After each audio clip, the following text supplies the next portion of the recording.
Hello बच्चों। तो चलिए इस प्रश्न को पढ़ते हैं। P और Q के ऐसे मान ज्ञात कीजिए कि फलन एफ एक्स बराबर x square plus 3x plus P यदि x छोटा हो या बराबर हो 1 के, क्यू एक्स प्लस 2 यदि x बड़ा हो 1 से, बिंदु x बराबर 1 पर अवकलनीय हो। तो हमें देखो P और Q के ऐसे मान ज्ञात करने हैं कि जो फलन एफ एक्स है ये बिंदु x बराबर 1 पर अवकलनीय हो। तो प्रश्न में आगे बढ़ने से पहले इस प्रश्न से संबंधित जो मुख्य उदाहरण है उसकी हम चर्चा कर लेते हैं। तो देखो मुख्य उदाहरण, यदि यदि एफ एक्स बिंदु x बराबर a पर अवकलनीय हो तो क्या होता है, बिंदु x बराबर a पर जो बायां अवकलज होता है वो दायां अवकलज के बराबर होता है। अर्थात बायां अवकलज क्या होता है, लिमिट h अग्रसित हो शून्य की ओर, F a minus H minus में एफ ए बट्टा में माइनस का h, ये होता है बायां अवकलज। ये बराबर होना चाहिए लिमिट h अग्रसित हो शून्य की ओर, F A plus H minus F A बट्टा में h, ये होता है दायां अवकलज। तो अगर बायां अवकलज और दायां अवकलज ये बराबर हैं तो क्या होगा, बिंदु x बराबर a पर फलन एफ एक्स जो है वो अवकलनीय होगा। तो हमें बताया हुआ सवाल में कि x बराबर 1 पर ये जो फलन एफ एक्स है ये अवकलनीय है। तो यहाँ पर देखो, अगर ये अवकलनीय है तो x बराबर 1 पर जो बायां अवकलज होगा वो दायां अवकलज के बराबर होगा। तो पहले हम क्या करते हैं, यहाँ पर f1 का मान निकाल लेते हैं। तो f1 का मान निकालने के लिए हम ये फलन काम में लेंगे x square plus 3x plus P. ठीक है, तो यहाँ पर x की जगह 1 रख दिया तो 1 का स्क्वायर प्लस में 3 गुणा में 1 प्लस में p। तो ये क्या बन जाएगा, 1 प्लस में 3 प्लस में p, यानी कि 4 प्लस पी आ गया f1 का मान। तो पहले हम क्या करते हैं, देखो दायां अवकलज निकाल लेते हैं। तो दायां अवकलज बराबर में लिमिट h अग्रसित होगा शून्य की ओर, f देखो बिंदु है हमारे पास में, a का मान 1 हो जाएगा क्योंकि x बराबर 1 पर देखना है। तो देखो दायां अवकलज लिखते हैं तो 1 प्लस एच माइनस में f1 बट्टा में आ जाएगा h। ठीक है, तो देखो ये लिमिट h अग्रसित होगा शून्य की ओर। देखो दायां अवकलज के लिए कौन सा फलन काम में लेंगे, जब x जो है वो बड़ा है 1 से। ठीक है, वो वाला काम में लेंगे हम।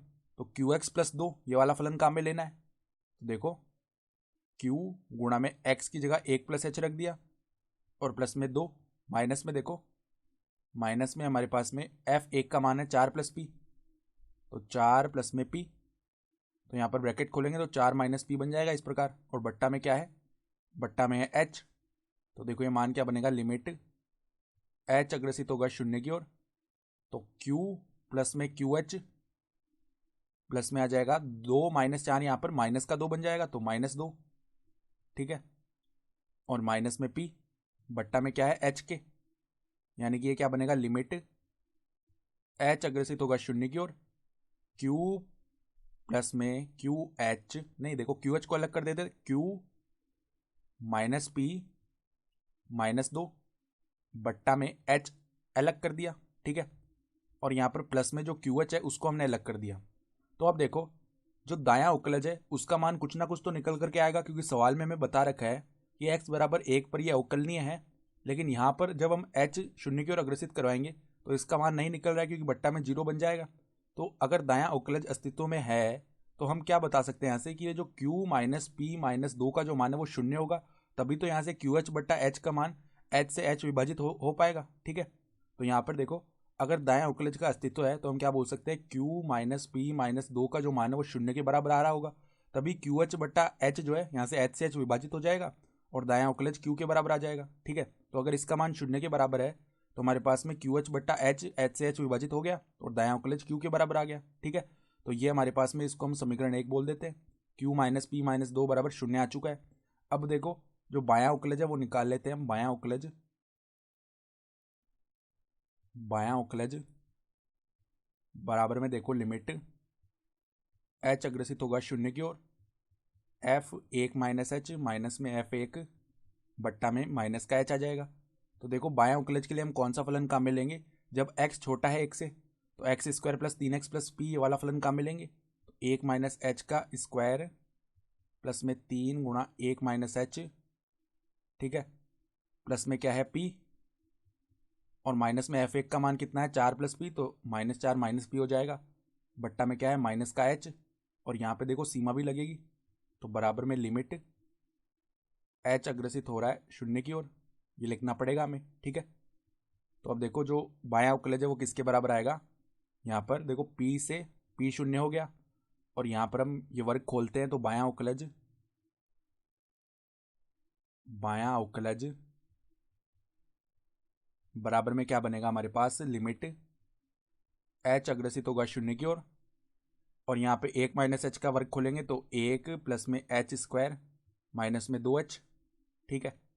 फिर देखो 3 को अंदर गुणा किया तो 3 - 3h बन जाएगा, प्लस में 3 माइनस में 3h, और बट्टा में क्या आ रहा है, देखो यहाँ पे माइनस का 4 भी ऊपर, तो -4, बट्टा में हमारे पास में माइनस का h, तो देखो 1 प्लस में 3 4 हो जाएगा, और 4 - 4 0 हो गया, और ऊपर देखो -2h माइनस का 3h माइनस का 5h बन जाएगा। फिर वहाँ से हम h को बेनिस्ट निकाल सकते हैं, तो देखो h को बेनिस्ट निकाल दिया तो h माइनस में 5 ये बच जाएगा, और बट्टा में है माइनस का h, ठीक है, यही बनेंगे पद। तो यहाँ पे h से h जो है वो विभाजित हो गया। तो अब हम क्या करते हैं, h को 0 की ओर अग्रसित करवा लेते हैं, तो यहाँ पे -0 - 5 ये बन जाएगा, तो ये 5 आ गया, बायां अवकलज का मान किसके बराबर आ गया, 5 के बराबर आ गया। तो अब बायां अवकलज जो है वो दायां अवकलज के बराबर है, तो q का मान यहाँ से सीधा ही 5 निकल करके आ गया, तो q बराबर 5 आ चुका है, क्योंकि बायां अवकलज और दायां अवकलज बराबर है, ठीक है। अब ये q बराबर 5 हम समीकरण 1 में रख लेते हैं, तो देखो यहाँ से 5 माइनस में p -2 बराबर 0 है, तो -2 बराबर 0, तो p का मान क्या आ जाएगा, 5 - 2 अर्थात 3, तो p का मान तो आ गया 3 और q का मान हो गया 5, ये हमारे क्या हो जाएंगे, उत्तर हो जाएंगे। तो आशा करता हूँ कि आपको ये प्रश्न समझ में आया होगा। धन्यवाद।